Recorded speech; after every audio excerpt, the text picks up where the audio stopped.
Good morning. Today is day 2 of the 31-day walking challenge. Today I just want to talk to you about why mental health matters to me. It's a long story. I did not know, similar to yourself, anything about mental health because growing up in Cameroon, we knew that people were mad, crazy, insane, but I did not know what was mental health. When I got into the UK and I started working in care, one of my company got a contract and it was with mental health. So because I was always curious, asking my manager to give me different job experiences, he contacted me to say, Nelly, there's this patient. Basically, the patient had a mental health issue, and it's because he had a sepsis, and it changed his whole world. Anyway, I went there. That was my first experience working with someone who was struggling with mental health. I couldn't understand because this person had no, looking at him physically, he had no difficulties because he was a full-bodied man. He used to be an international businessman. So in my head, I was thinking, what is going on?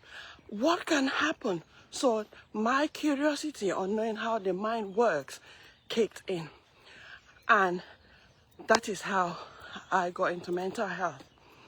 And the information that I was getting about mental health, everything was strange.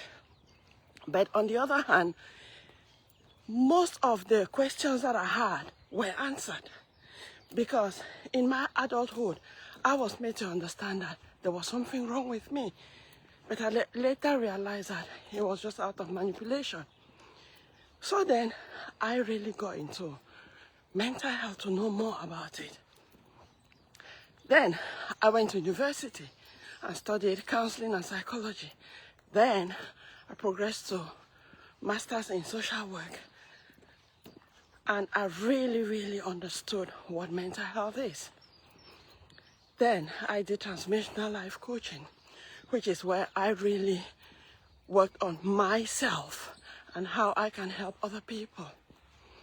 But then why this mental health is really important to me and why I am deciding to do this. It's not just this year that I'm doing this challenge, because I've been involved in the past years in other mental health celebrations. But what really made me to focus on this is because during the COVID pandemic, I suffered from work burnout, and that is linked to mental health because I could be having conversations like this and then my mind would just go blank. I would stop. I struggled to sleep. I was even diagnosed with insomnia and prescribed medication. But I told myself, I will not take that medication because I want to always know what is going on with myself to an extent. So I started this walking that I'm doing today. And I started talking on Facebook about mental health. And some people in my community, they called me to say, Nelly, why talk about mental health? And I'll be surprised, I'm like, why won't I talk about mental health? They say, how dare you talk about mental health? That mental health is a white man's thing. And we as of the Afro-Caribbean community, we don't have mental health. And I was like, okay, that's your opinion.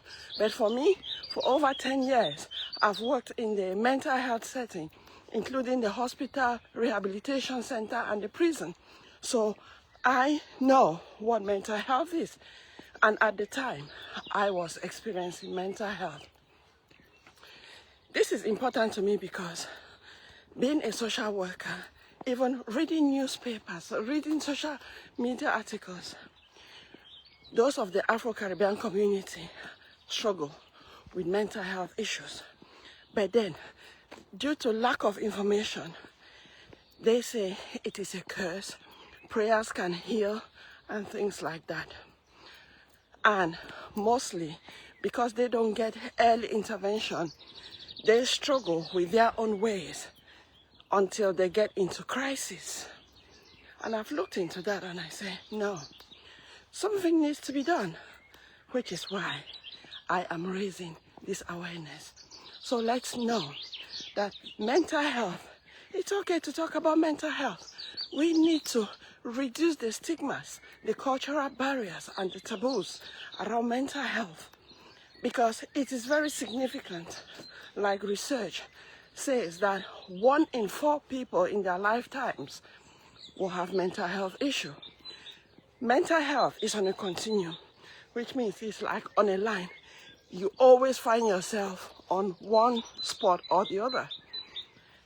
But the difference is mental health problem is when it affects your daily living and you can move anywhere on that line. So my take here is, let us start talking about mental health, how we feel, our emotions. Sometimes we might not have the vocabulary to express how we are feeling, but it's all about learning. So this is it for today. I'll ask you, what is your experience of mental health? Or what do you think you are experiencing emotionally, and the feelings that you have been keeping within yourself and you want to express it? Let us share so that we can start having those open conversations, and that way we will help ourselves. Thank you so much and have a blessed day. Bye-bye.